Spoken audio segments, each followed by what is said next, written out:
Hello guys, welcome back to another video. It is early in the morning. Well, it's not as early because it's a Saturday. But this time I'm reading a Yumi x Deku. The story is called Jealousy. I really like this one. I wrote it yesterday, but I really like it. So yeah, let's start the video. Walking the halls of UA, you find the classroom that says 1A. You open the door and walk in at the same time, almost bumping into somebody. You took a step back, stumbling on your legs. You caught yourself, then looked up at the person who was blocking your entrance. It was a boy with blonde, spiky hair. You asked for the boy to move so you could get through, but he just stared at you coldly. Your teacher, Aizawa Shoto, then slipped inside, making room in the doorway. He walked in, then motioned for you to do the same. You stood at the front of the class, taking a look at every single one of your new classmates. You had passed the entrance exam, but fell ill right after. So, you had not met your new classmates up until this day. You gave a small smile while attempting to introduce yourself. Hello, I'm Yumi, and my quirk is teleportation. The boys eyed you while you received cheerful smiles from the girls. Well, take your seat already, Aizawa-sensei said. You looked around and noticed 2 empty seats. You walked over and sat in one, which was the right choice in your mind because a few seconds later, some boy with broccoli-colored hair ran in and sat in the other seat in front of you. Thank God, that would have been one awkward conversation, you thought. He hadn't noticed you, but you took an interest in him. Whenever you would look at him, though, you felt eyes staring at you. Finally deciding to just look, you caught a girl with short brown hair swiftly looking away. Why was that girl staring at me? You questioned. Regular class ended, and it was now time for training. You and the other girls walked into the girls' locker room and started to change into your hero costumes. Yours was a lilac purple skirt with royal blue specks. The top half was royal blue, and white twinkles crossed your waist. You also had a headband the color of all white, lilac, and royal blue, which made you look like a preppy, but you thought it cute. Walking out with the rest of the girls, you could see a short boy watching your every movement. It was kind of creepy. That's Mineta, said a pink girl wearing a multicolored suit. He's a perv. Just try to ignore him as best you can. Your face showed a wry smile as you stepped in front of the crowd once again.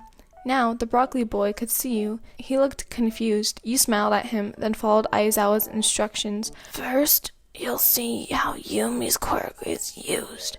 Then you'll partner up for the sparring matches. Understanding him as he walked into the group of students, you clapped your hands together and in the blink of an eye appeared behind the group of students. At first, they were shocked and concerned as to where you had gone. After a few seconds of calling out your name, you squeaked, I'm behind you. They all turned around and saw you standing with your feet firmly on the ground. They were captivated at how outstanding your performance was. The girl who told you about the grapefruit ran over to you and squealed, Oh my God, you have like the coolest quirk ever. You blushed out of embarrassment. Well, I want to call it the coolest, but I am fond of it. She rushed at how cute you were. Aw, you're so modest. I love it. The broccoli boy approached you without hesitation and asked you a bazillion questions. You were trying to respond when again you felt eyes like guns on you. You looked around and caught the girl Mina, your new friend, said was Uraraka Ochaka. You smiled, but she looked away. Her eyes were like pistols, but you still wanted to be her friend, thinking she must just be too shy to talk to you. Weeks passed, and you made many friends with the other students of 1A. You even developed feelings for the broccoli-haired boy who continued to ask you a million questions even after. You came to find his name was Izuku Midoriya. You became very close with many other students as well, though one in particular seemed as distant as when you first arrived at UA. It was time to spar again, so you and the other girls walked to the locker room, feeling eyes darting you. You didn't feel a need to look up as you already knew who it was. However, you couldn't take it any longer. Once you were done changing, you slowly stepped towards Uraraka, which you had never done before. She watched you, as did everyone else except Suyu and Jiro, who was minding their own business. Finally, you were in front of the girl that had been so distant towards you. And by now, you knew it was not because she was shy. She interacted perfectly with everybody else. But you were just different, and you could not concept why. Opening your mouth to speak, you let the words fall out as they wanted. Is there something you'd like to bring up with me? Because it seems as though everyone knows what your problem is with me, except me. You started to sweat. I don't know what you're talking about, she said coldly. You were shocked at how she toned her first words towards you. You had never disrespected this girl, so for her to come at you like this was unbelievably rude. With that, you just walked away. You met Izuku outside and told him about what happened in the locker room.